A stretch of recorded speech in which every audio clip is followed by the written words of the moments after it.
योगी जिंदाबाद, योगी जिंदाबाद।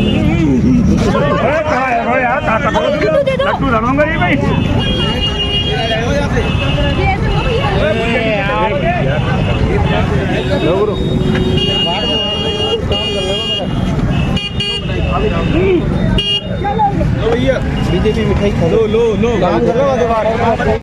पार्षद जी 27 सालों बाद दिल्ली में फिर से बीजेपी की वापसी हुई है, इसमें आपका क्या कहना है, ये बोले। देखिए, निश्चित रूप से 27 साल बाद भारतीय जनता पार्टी दिल्ली प्रदेश में सरकार बनाने जा रही है।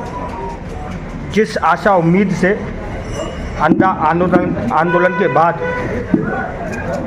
दिल्ली की जनता ने केजरीवाल को मैंडेट देते हुए 3 बार मुख्यमंत्री बनाया, आम व्यक्ति जो अन्ना के आंदोलन से जुड़ा, जो भ्रष्टाचार के खिलाफ खड़ा हुआ था, उसमें एक उमंग थी कि आम व्यक्ति दिल्ली का मुख्यमंत्री बन सकता है। तो एक आम आदमी पार्टी का गठन हुआ और वो दिल्ली की जनता ने उनको 3 बार मुख्यमंत्री बनाया।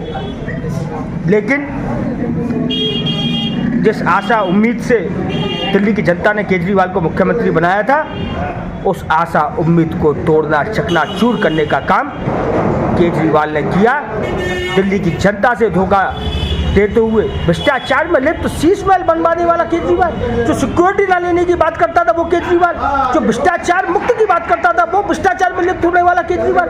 आज दिल्ली की जनता ने उस केजरीवाल के मुंह पर तमाचा देने का काम किया है और भारतीय जनता पार्टी की 27 साल बाद दिल्ली प्रदेश में सरकार बनाने का एक संदेश पूरे भारत को देने का काम किया है कि अब दिल्ली की सरकार भी डबल इंजन के साथ काम करेगी और दिल्ली में जो 70,000 करोड़ का बजट था और जो फ्री में लौटाने का काम किया था, उस बजट को बढ़ाते हुए दिल्ली आम पब्लिक की जनता के बीच में जो सड़कें और इंफ्रास्ट्रक्चर बिल्डअप पर जो काम होना था, जो केजरीवाल के 10 साल के कार्यकाल में नहीं हुआ, उसको पुनरुत्थान का काम भारतीय जनता पार्टी की सरकार इस दिल्ली प्रदेश में करने जा रही है। इस आशा और उम्मीद के साथ मैं भारतीय जनता पार्टी के प्रत्येक कार्यकर्ता को बधाई देता हूं और ये आपके चैनल के माध्यम से आश्वस्त करता हूं कि निश्चित रूप से दिल्ली प्रदेश में जो भारतीय जनता पार्टी ने अपने घोषणा पत्रों में जो विषय रखे थे, उन विषयों को पूरा करने का काम भारतीय जनता पार्टी की पहली कैबिनेट की बैठक में वो करने का काम करेगी। यही आशा उम्मीद के साथ मैं बीमारी को विराम देता हूँ।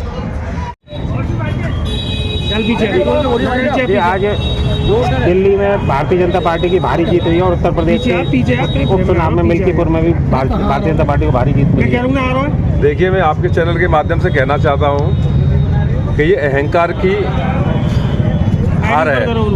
जितना केजरीवाल जी को अहंकार था, वो कहते थे, आपने सुना भी होगा कि दिल्ली जीत के लिए मोदी जी को दोबारा जन्म लेना पड़ेगा। तो जो उनका अहंकार था, आज उसका चूर चूर दिल्ली की जनता ने कर दिया उनका अहंकार, और स्वयं भी अपनी सीट हार गए। इससे ज़्यादा उनके लिए डूब मरने के क्षण, इससे ज़्यादा कुछ नहीं हो सकता।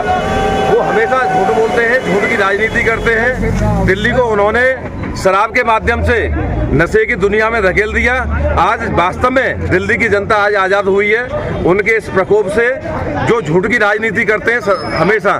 और मिल्कीपुर में आपने देखा आज परिणाम किस फेवर में आया है। जो अभी आपने देखा होगा, वहाँ पे भी हमारे जो पूर्व मुख्यमंत्री थे अखिलेश यादव जी, उनका भी अहंकार आपने देखा होगा। अभी वो कह रहे थे, उनका वक्तव्य आया था कि मिल्कीपुर में चाहे कुछ भी हो जाए, उनकी पार्टी ही जीतेगी।